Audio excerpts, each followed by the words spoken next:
Kecurangan pemilu gimana, Mas? Saya nyari-nyari di mana ini jawabannya. Kok nggak ketemu jawabannya. Saya Kecurangan pemilu gimana, Mas? malah menjelaskan ekonomi. Ini si Samsul atau robot sih? Sombong amat. Wartawan yang mewawancarai si Samsul terjungkal. Tapi si Samsul no expression. Inilah kelakuan sehari-hari dari si Samsul. Tak peduli dengan sekitarnya. Assalamualaikum warahmatullahi wabarakatuh. Bertemu kembali dengan Kang Zen di Indonesiana Radio. Para sobat, walau ada video yang sangat pendek, ini mencerminkan tindak tanduk dan tingkah laku dari si Samsul sehari-hari. Si Samsul orangnya adalah cuek, bodoh amat dengan sekitar. Yang penting urusan gue sendiri, urusan orang lain mah bodoh amat. Bahkan ada orang terjungkal. Dan yang terjungkal ini pasti si Samsul kenal karena hari-harinya bertemu dengan si Samsul di kantornya si Samsul. Tapi apa yang terjadi? Walau sang wartawan terjungkal di anak tangga, si Samsul no expression. Melihat saja tidak lihat. Pandangannya tetap ke depan, mirip robot. Samsul, Samsul, kau itu manusia normal atau robot sih? Kok nggak ada empati sama sekali? Lihat para sobat, cuek bebek. Apakah ini cerminan dari perilaku si Samsul sehari-hari? Pokoknya urusanku lancar, bodoh amat dengan orang lain. Bayangkan, apakah tipe seperti ini cocok menjadi seorang pemimpin yang harus mengayomi, yang harus peduli dengan rakyat yang dipimpinnya? Kecurangan pemilu gimana, Mas? Saya nyari-nyari di mana ini jawabannya. Kok nggak ketemu jawabannya. Saya Kecurangan pemilu gimana, Mas? malah menjelaskan ekonomi. Para sobat, coba kita bandingkan tingkah laku si Samsul yang ada di video kanan atas itu. Lihat saat dia ngeledek Profesor Mahfud MD. Lihat tingkahnya, tingkah si Samsul ketika itu. Kalau urusan ngeledek, menjatuhkan orang lain, jagoannya. Lihat ketika dia berperilaku seperti mencari-cari sesuatu, dia ngeledek Prof Mahfud. Saya cari-cari jawaban Prof Mahfud, kok nggak ada. Sambil lihat bawah-bawah meja. Lihat, itu tingkah laku asli dari si Samsul kalau urusan ngeledek, menjatuhkan orang nomor satu. Lalu kita lihat video yang sebelah kiri itu. Lihat, ada seorang wartawan jatuh. Dan wartawan ini bukan orang asing bagi si Samsul. Karena ngendonnya tiap hari ya di kantornya si Samsul ini.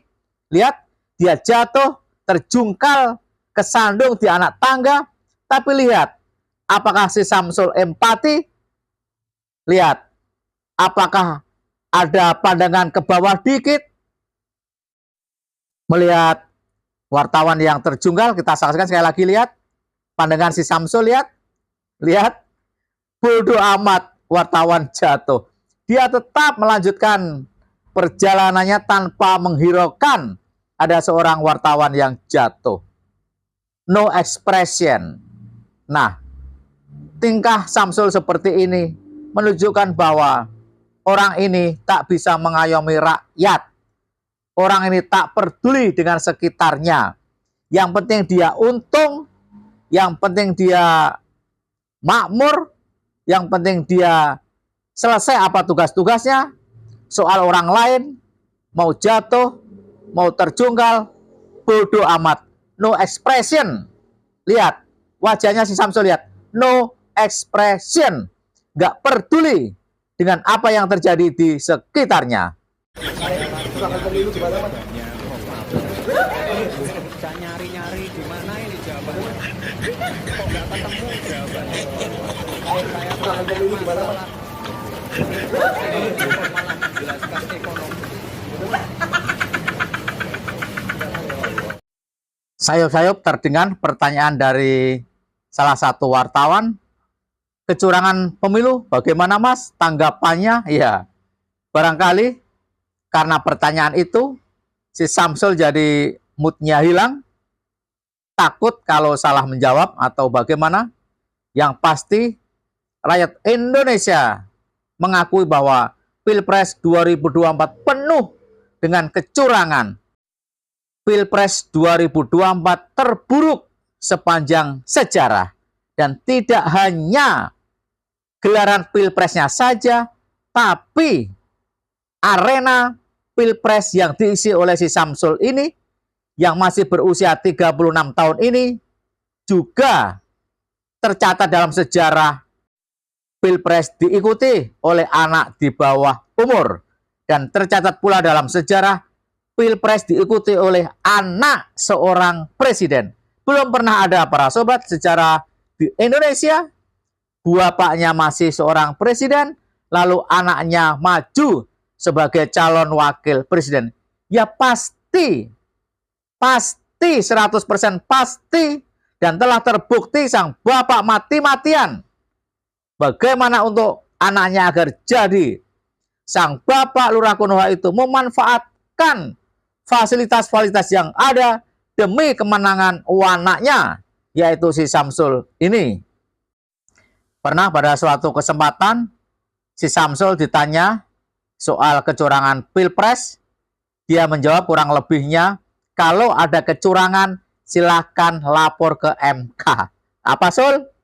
Kalau ada kecurangan, silahkan lapor ke MK. Ya jelas. Di MK kan ada paman Mutu. Di MK ada paman Usman.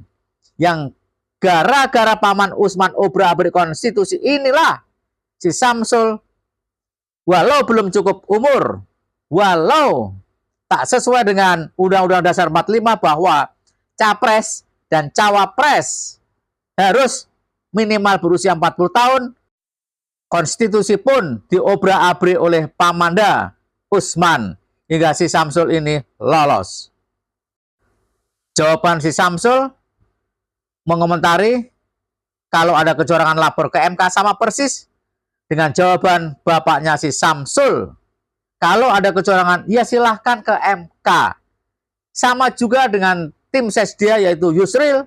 Kalau ada kecurangan Pilpres, larinya ke MK. Ya jelas ke MK mereka. Mereka semua dari tim 02. Karena di MK ada sang paman. Admin tetap berpendapat bahwa selesaikanlah kecurangan-kecurangan massal Pilpres Pileg dengan hak angket DPR. DPR bisa menyelidiki, memanggil MK, memanggil si Samsul, memanggil presiden untuk dimintai pertanggungjawaban soal curangnya Pilpres, soal tentang anak yang belum cukup umur dipaksakan menjadi calon wakil presiden. Jika ujungnya adalah pemakzulan Jokowi, itulah sesungguhnya yang dikehendaki rakyat untuk menyelamatkan Indonesia dari rusaknya demokrasi hanya karena sang lurah ingin agar anaknya menjadi wakil presiden. Itu sama saja dengan Jokowi 3 periode. Bagaimana pendapat para sobat? Silakan tulis di kolom komentar. Mohon maaf jika ada yang salah. Wassalamualaikum warahmatullahi wabarakatuh.